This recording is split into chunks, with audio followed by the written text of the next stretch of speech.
The organisation Open Secrets says it now has some evidence that appears to link the assassination of a senior member of the Hawks, perhaps to an SANDF Special Forces unit, that may also have been involved in the abduction of an Ethiopian national from the Mall of Africa. A car belonging to that unit, which was in the parking lot of the shopping centre at the time of the abduction, was also in the area around the Simonstown Naval Base when the Russian ship, the Lady R, docked in December last year. Hennie van Vuuren is the director at Open Secrets. Hennie, good afternoon to you. There are many different parts to this and many different facts, so tell me if I get something wrong. Let's start with Colonel Frans Matipa, a senior member of the Hawks, shot dead 10 days ago, assassinated while driving a moving car. What was he investigating? Yes, Stephen, good afternoon. Indeed, I think it's important to start with Frans Matipa, a member of the Hawks, by all accounts a committed police officer within the Hawks Crimes Against the State Division. And he had, for the last 3 months, as I say, quite diligently been investigating the kidnapping of two individuals, the abduction, rather, of two individuals, a Ethiopian national who had been a refugee had refugee status in South Africa until the end of the last year, Mr. Abadiga, and his bodyguard. Now, the important fact is that both these individuals had been placed on a U.S. sanctions list as being suspected members of the international terror group ISIL, or ISIL Mozambique, had been allegedly providing training or financial flows and opportunities to move money for ISIL. So they were wanted, in a sense, by the U.S. authorities. They were abducted from the Mall of Africa on the 29th of December last year, haven't been seen in the almost 9 months since then. And Frans Matipa, Lieutenant Colonel, was tasked with investigating what had happened to them. Mr. Abadiga, the Ethiopian national who was residing in South Africa, his family believed that, in fact, they had been abducted by a Special Forces unit of the South African National Defence Force, who in court papers, was revealed in about March this year, had been undertaking a so-called training exercise at the mall on the same day. There are, of course, Stephen, lots of coincidences.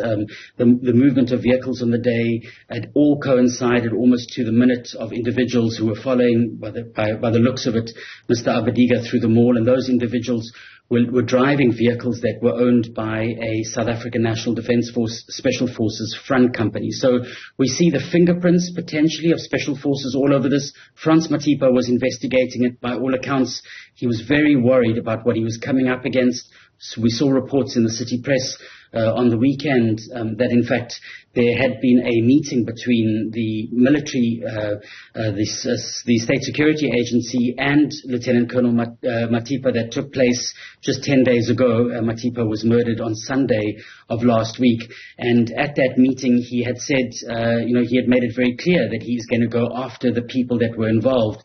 3 days later, a group of men lure him to a meeting at a point just off the N1 at the Hammanskraal off-ramp in Gauteng.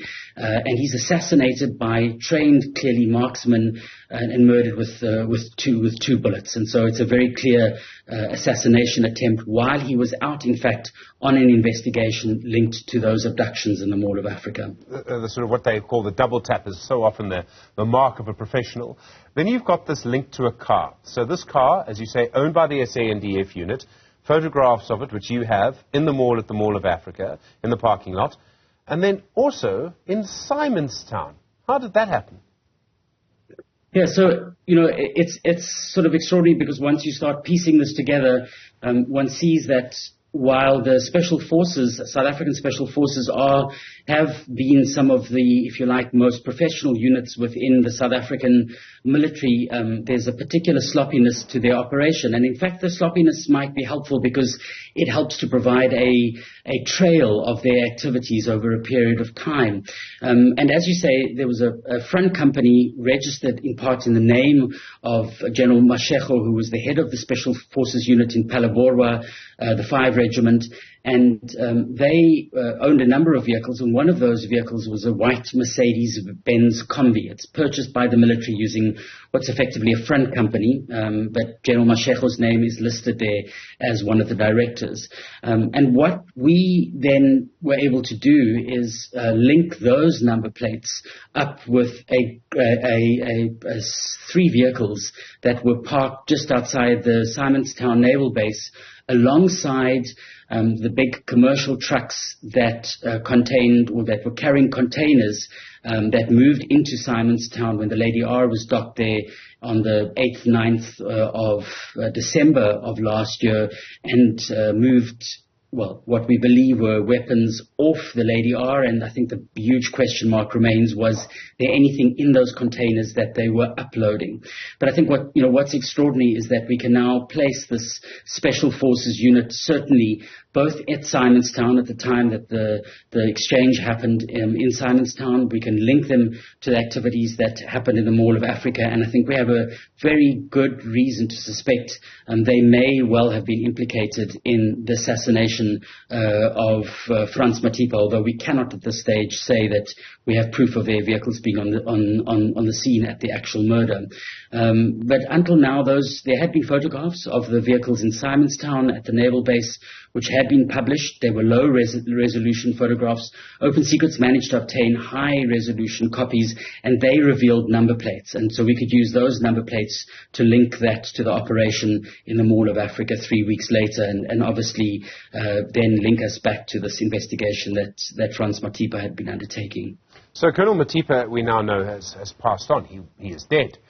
Is anyone else investigating this? And I mean, we understand that Judge Mojapelo was chairing that panel into the docking of the Lady R. Would he have seen the photographs that you've seen that would show the supposed, I don't know, a coincidence that a car belonging to the Special Forces unit of the SANDF was at Simonstown at the time? And if I remember, the idea was that this was a shipment of arms from Russia to our Special Forces. Yeah.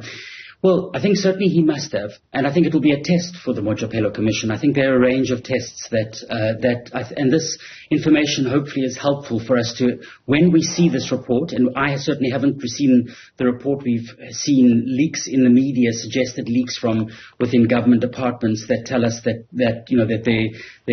what the potential findings were of that commission. But I think the real question is going to be, what evidence did they collect? Did they obtain those photographs, which they would have been able to get from the journalist who took those photographs? Did they check the tracking devices on those vehicles to see where they'd moved? Did they in fact look at the big commercial trucks owned by a company in Johannesburg called Jacobs Transport, which was responsible for moving those containers? Jacobs Transport indicates that they have cameras on all of their trucks, so they would then have camera footage which would show where those trucks moved around the country, whether they stopped at a military base, whether they collected any armaments that were brought to Simonstown. And Stephen, these are important questions because I think, as I said, this will be the test for Judge Mojapelo as to whether he and his colleagues have diligently done their work. And one raises it in that frame of a test because we simply don't know what evidence they were handed, because Judge Mojapelo has agreed to participate in a secret process. The President has made this process secret. He hasn't told us who has provided evidence, who's been called to give evidence. And Mojapelo, I think the question would be, as a judge, one would imagine would have more wisdom than participating in a closed process like this. And so the test will be in that report whether they have obtained all of that information. So that's, I think, is going to be crucial once we have an actual report to look at. And I think we'd need to read this information, if you like, Stephen, together with the report and overlay them and then make sure that a proper job has in fact been done. I mean, there's so many different things here. It would be very important, and I'm a journalist, so my job is to speculate, so I've got to try and stop myself from doing that, Hennie. But it seems to me, I mean, there could be innocent explanations, apart from the assassination of a senior Hawks police officer that had to be a professional hit. If I understand it correctly, long-distance shot, moving vehicle, I mean, that's something out of a movie, right? Well, yeah, tragically it is, and I think that it was very clear that Lieutenant Colonel Matipa was just out doing his job, and he was clearly being put under pressure. And I think certainly, as you say, it has all the evidence of a potential hit. The big question is there a potential unit within the SANDF that is acting illegally and acting not within the framework of the law?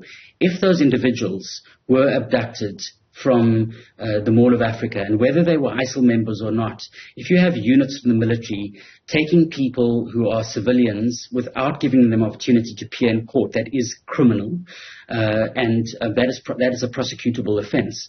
Now, Minister Thando Modise must have that information. These are troops effectively under her command and under the command of the head of the army. The question should be asked of the minister. The question should be asked of the head of the army to say, what do you know about this? Have you investigated this firstly? And then secondly, how seriously are you taking the potential allegation, the potential evidence that your own troops may well, and we don't yet have certain proof of that, have been involved in the assassination of another senior member of the security services in the Hawks who are supposed to investigate organized crime and threats against the state. Quite frankly, Stephen, I think what we should recognize is if there are units that are in some way involved potentially in the transfer of weapons, in abductions and assassinations, they operate against the interests of the democratic state. They operate in the interest of a closed society, which I think certainly is not the one we wish for in South Africa, and they need to be held to accountable because I think this is not where they will end, and they will not stop doing what they have or are alleged to have done in the past. So it demands, I think, not just a cursory examination. It means a proper, thorough investigation. The minister herself should be getting involved. The president should be asking himself questions about some of the top soldiers as the commander-in-chief who are running around with guns in the country and potentially being involved in criminal activity, as this evidence seems to suggest. Hennie van Vuuren, thank you, Director at Open Secrets. Really do appreciate the time today.